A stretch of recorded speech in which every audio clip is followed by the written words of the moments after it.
All right. How do I sound? Is that clear, guys? Good morning, everyone. I want to thank Hari and the Eastvale Chamber for hosting a wonderful morning for all of us and for inviting me to speak. Given it's National Day of Prayer, I thought I'd start with a quote. If your day is hemmed in with prayer, it is less likely to come unraveled, by Cynthia Lewis. There were three things I was thinking of sharing today. The power of the story, being blessed comes with great responsibility, and the power of gratitude. And I'd like to preface that these are not all of my own thinking. I've been blessed to be around some very inspirational people that have poured into my life, whether they're coaches, my work family.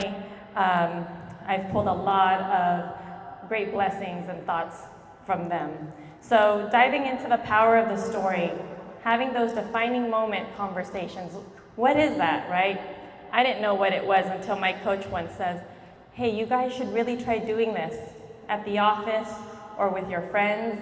And it's really a conversation of going back to your childhood and really sharing moments of your childhood that were defining moments. So sometimes I'll do this over happy hour with my girlfriends. We definitely have these conversations as a work family.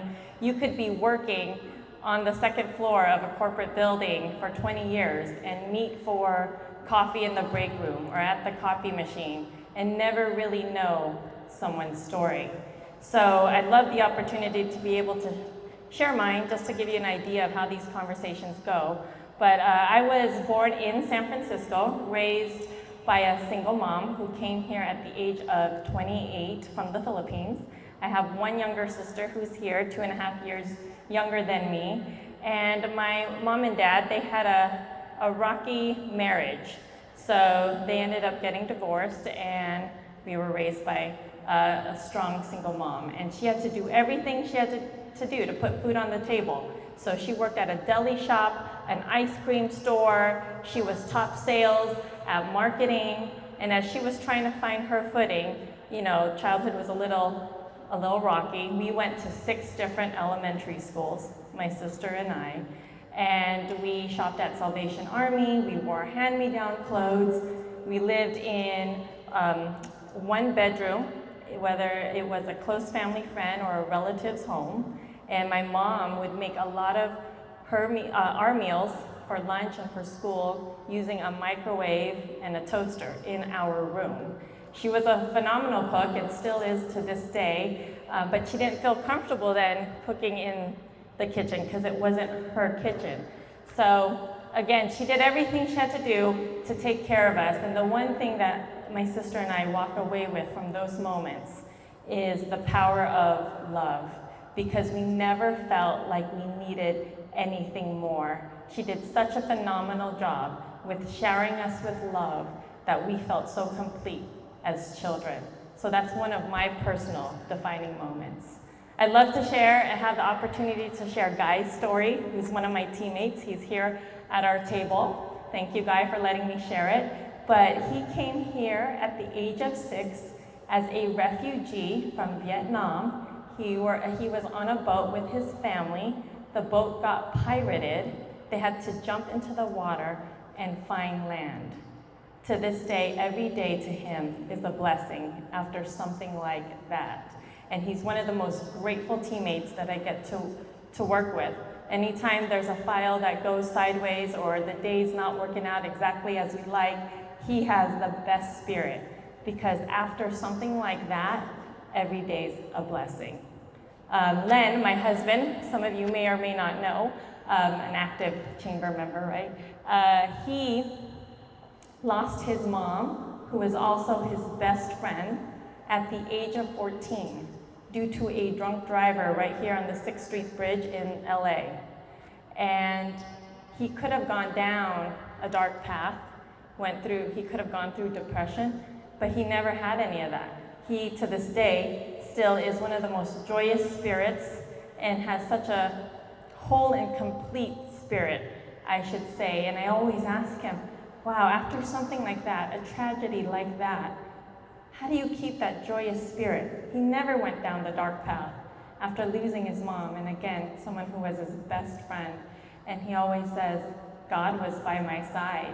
His faith grew even stronger after such a tragedy like that. And so one of the defining moments from his story is the power of faith and how they walk that journey together. So I really encourage these conversations. Again, sharing your story, really having that opportunity to have those defining moments. You never know who you might be impacting. Leads me to the next thought, that being blessed comes with great responsibility. Think about it. When we give someone a gift, a birthday gift, for example, and we're so excited for them to open it, but they don't open it, it's a disservice to the giver. So similarly, all of us who are here today, we're blessed. So it is a responsibility to share those gifts, right? Because it's a disservice to the giver. Let me give you some context here. God's blessed me to run a business with a remarkable team that I get to lead. That blessing comes with great responsibility. I make decisions every day that impact their lives and their families' lives, and sometimes I need discernment to make the best decisions so I don't solely rely on myself. A lot of prayer, reach out to the coaches, and find wisdom in that. I'm blessed, but it comes with great responsibility. It also brings me back to being a mom. Not everyone gets to be a mom, and I don't take that blessing lightly. Actually, it wasn't the easiest of pregnancies for Len and myself, but my sons did ask to be here. I owe it to them to be the best version of myself. Blessings come with great responsibility. And trust me, sometimes it would be so much easier to not be responsible and have some champagne at 9 a.m. in the morning when my 2-year-old is throwing a tantrum. But blessings come with great responsibility. Then the other thought I'd love to share is the power of gratitude. The more we live in gratitude, it seems the more we have to be grateful for. I know it's easier said than done. Sometimes you don't just wake up feeling grateful. My team member Patrick would tell me, it's like a muscle. You gotta really work on that muscle, that gratitude muscle. But imagine how even more beautiful life could be if we were always in a state of gratitude. My other teammate, Mendrick, told me, what if we were just to switch the words, Mia? Instead of saying, I have to go to work. I have to drop my kids off at school. I have to go to the gym. What if we switched those words and said, I get to go to work. I get to go to the gym. I get to drop my kids off at school. I get to work with my husband, and in the car rides, we have wonderful conversations about goal setting. We get to pick up our kids from school together at preschool. It's one of our favorite moments of the day. So just switching that word from I have to I get to. Another one of my teammates, Eric, recently bought out in Ontario, and I said, how does it feel to be a homeowner? He's a first-time home buyer. And he said, I am so grateful. I get to take out my trash every week on my own driveway. I get to walk. And I thought it was phenomenal. It sounds funny, but he was so full of gratitude when he shared it. He's like, I'm so proud to be able to take out, and I get to take out my trash and walk it down on my own driveway, which is my reminder to my husband that on every Tuesday night, he gets to take out the trash.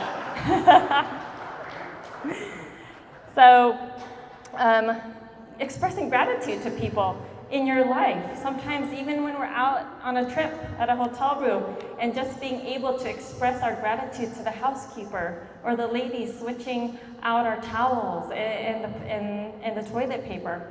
All of that, gratitude is free, right? There's a quote I'd like to share. I shared this over our family's Thanksgiving last year, and it still resonates with me today. And I actually left, everyone has a little coaster there on their table. I'd love to share it. It says, gratitude unlocks the fullness of life It turns what we have into enough and more. It turns denial into acceptance, chaos to order, confusion to clarity. It can turn a meal into a feast, a house into a home, a stranger into a friend. Gratitude makes sense of our past, brings peace for today, and creates a vision for tomorrow. So this morning we went over the power of the story and encouraging your story. I encourage sharing your story. You never know what kind of impact you're making and who needs to hear it. Also, being blessed comes with great responsibility, and the power of gratitude and how that unlocks the fullness of life. Thank you so much for having me. I hope I've added some value. God bless you all.